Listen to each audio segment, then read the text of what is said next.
This is one of the messages contained in the true gospel revealed anew by Jesus, received through James E. Padgett, Volume 2.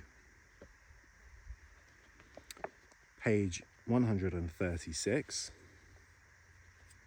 Aman, first parent, reveals his temptation and fall. Aman, the first parent. You don't believe me, I can see, but I am who I say, and want to tell you that I am now a follower of Jesus and a lover of God, and live in the celestial heavens far up near where the Master lives.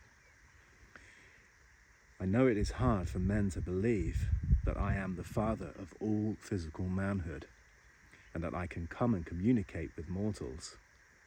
But Jesus has rendered this possible in his opening the way for the higher spirits to communicate through you. You should feel specially blessed at having this great privilege, and feel that the Master has conferred on you a great favor, as he has.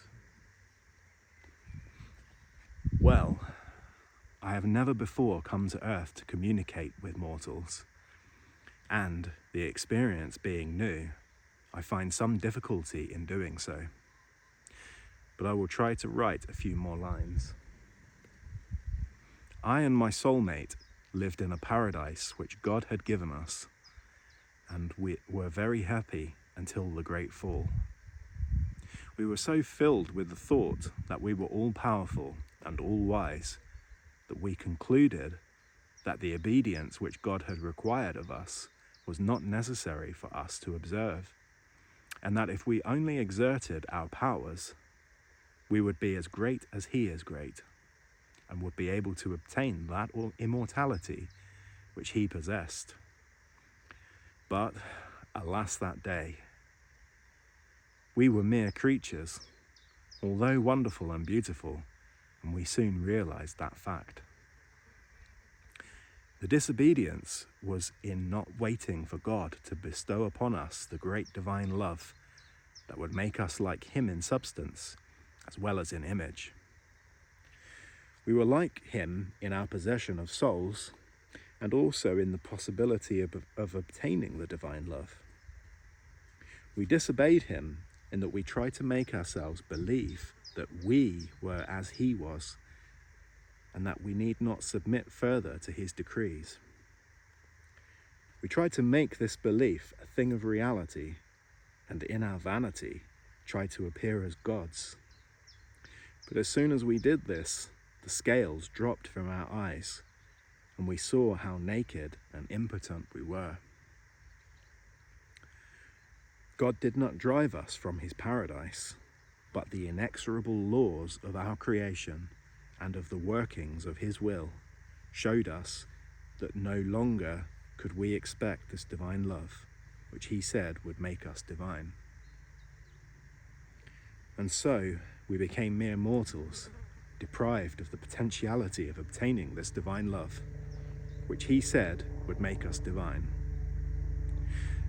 And so we became mere mortals.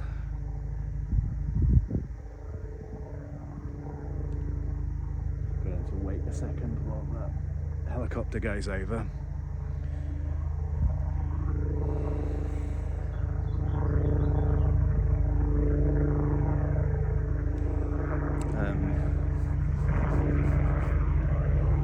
Perhaps I can cut out this clip.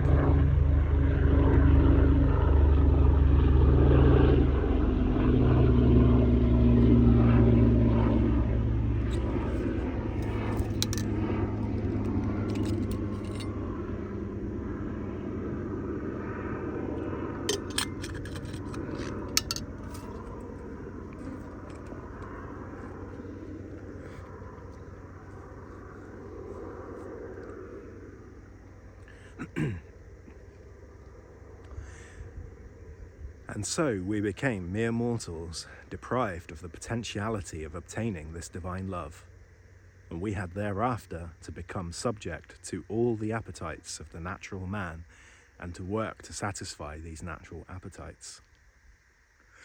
We continued to live in the same place as formerly, But no more could we be satisfied with the spiritual food that had supplied our wants and obtained and enabled us to subdue the appetites which formed a part of our physical being. The physical then asserted itself, and the spiritual became subjected to it, and we became as mortals now are, and had to find our substance in Mother Earth. We were compelled to till the soil and earn our living by work. I mean, we had to work in order to make the earth supply us with food for our physical wants.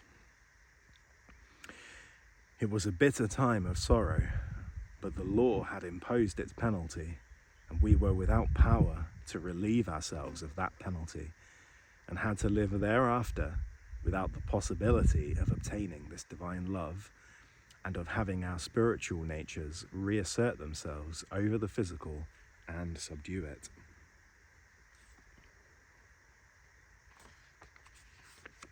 When Aman and I were created, there were no other human beings living on earth, and no one came there to live until we had sons and daughters who intermarried and produced other sons and daughters. I cannot tell you how long ago our creation was, but many thousand years before the coming of Jesus. I will not write more tonight, but will come again sometime and write. Your brother in Christ, Aman.